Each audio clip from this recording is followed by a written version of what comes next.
Hey there, it's your loan guy Troy here with the Reichert mortgage team. I was thinking about a couple of things, thought it might be valuable to you. Some people have been asking me how exactly closing costs work and what are they. I thought I'd break that down for you a little bit. So first thing I always want to talk about is when people talk about closing costs, there are actual, no kidding, closing costs for buyers, and then there's what's called prepaid items, okay?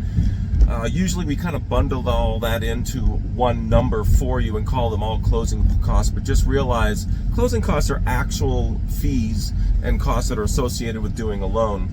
The prepaid items are things that are just collected as far as money needed at closings, such as your first year's homeowner's insurance, the interest from the closing date to the end of the month on your new loan. There are some recording fees. There are also potentially escrow fees out there. So those, if you are escrowing, those would be considered prepaid items.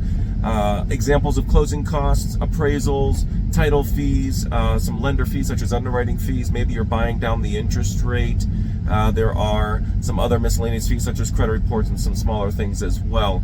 How much do you need in closing costs? Well, that is different per the type of loan that you're doing and this, that, the other thing. But I would say if you're buying a home in the $500,000 range, usually $7,000 to $9,000 in closing costs and prepaid items will get it done. In this market, I'm seeing it a lot. Buyers have a little bit more negotiating power, so you might indeed be able to get the seller to pay for some or all of those closing costs. So I just wanted to let you know what those are, about how much they could be. We try to keep those lender closing costs really low for you. We are a broker, which means statistically speaking, we have better interest rates and fees than some of those retail big box folks out there. So please do me a favor, give me a call when you have a question about buying a home or refinancing a home. I would love to help out. Information down below. Your loan guy, Troy, with the Reichert mortgage team. Take care. Bye.